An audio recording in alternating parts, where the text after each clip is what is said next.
नमस्कार साथियों, स्वागत है आप सबका हमारे चैनल पर। साथियों, कोरोना के दौर में भारत के लिए एक बहुत ही बड़ी खुशखबरी वाली न्यूज़ निकल कर आई है। जी हाँ साथियों, ये न्यूज़ जापान की तरफ से है। तो चलिए इस न्यूज़ के बारे में डिटेल में बात करते हैं। तो रोज़ाना के अपडेट्स को पाने के लिए चैनल को सब्सक्राइब करिए, बेल आइकन दबाइए। तो साथियों, जापान ने भारत की कोरोना के दौर में आज तक की सबसे बड़ी मदद की है। जी हाँ साथियों, इस बार नरेंद्र मोदी की सरकार के आने के बाद जो भारत के प्रधानमंत्री थे शिंजो एबे, उनसे भारत के रिलेशन बहुत आगे ले गए थे जो दोनों लोग मिलकर। और इसमें एक बहुत महत्वपूर्ण रोल प्ले किया था उस वक्त के जापान के प्रेसिडेंट शिंजो एबे ने। हालांकि शिंजो एबे ने कुछ समय पहले ही तबीयत खराब होने की वजह से अपने प्रधानमंत्री पद से इस्तीफा दे दिया, लेकिन कहीं ना कहीं भारत को यह भी डर था कि उनके प्रधानमंत्री पद को छोड़ देने के बाद पता नहीं भारत और जापान के रिश्ते कैसे रहेंगे। हालांकि उस समय जो बुलेट ट्रेन जैसी टेक्नोलॉजी, बड़े बड़े लोन, और वो भी सस्ते में भारत को दिए गए थे, इसका बेनिफिट भारत को काफ़ी हुआ था। तो काफ़ी अच्छी दोस्ती निभाई थी। और उसके अलावा भी न्यूक्लियर मटेरियल भी भारत को दिया गया था। और इसी दोस्ती का सबूत अब जापान के नए प्रधानमंत्री ने भी दे दिया है। किस प्रकार उन्होंने, जापान के नए प्रधानमंत्री ने 5.5 बिलियन येन की मदद की है भारत की कोरोना वायरस से लड़ने के लिए। बहुत बड़ी मदद है ये। और सबसे बड़ी बात तो इसके अलावा जापान भारत को वेंटिलेटर देने जा रहा है, जो अभी तक की बहुत बड़ी संख्या में भारत की जरूरत थी।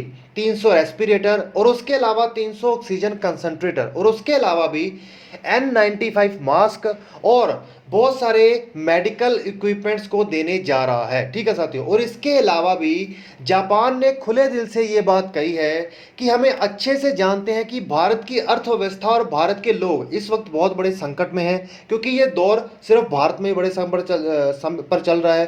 तो उन्होंने कहा है कि किसी भी बुरी से बुरी स्थिति से निपटने के लिए हम भारत का साथ देंगे, हर मुमकिन साथ देंगे। और इन्होंने इतना तक कह दिया है कि भारत को जापान अगर जरूरत पड़ी तो 50 बिलियन येन का भी, जो कि लगभग 3600 से 3800 करोड़ के बीच में बनते हैं, भारत को देगा। और ये सॉफ्ट लोन के रूप में देगा भारत को।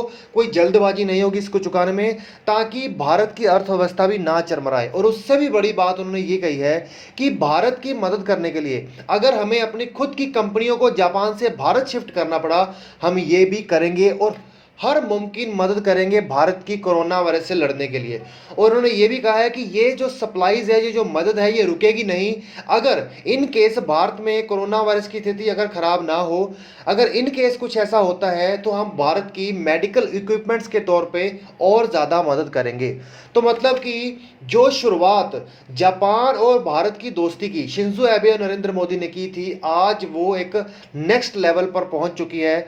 और ये पता चला है कि दुनिया में अगर जैसा रूस भारत का देश था, जापान भी एक वैसा बड़ा भारत का देश निकल कर आया है। और कहीं ना कहीं इससे दूसरे देशों को, जैसे अमेरिका जैसे देश हो गए, जर्मनी जैसे देश भारत को क्रिटिसिज्म करने में लगे हुए हैं, इनको भी एक प्रकार का मोटिवेशन मिलेगा कि इस सदी में हमें भारत का मदद करनी है और बड़े स्तर पर निकल के आएंगे। तो चलिए साथियों, रोज डिफेंस और इंटरनेशनल अपडेट्स के लिए चैनल को सब्सक्राइब करिए, बेल आइकन दबाइए।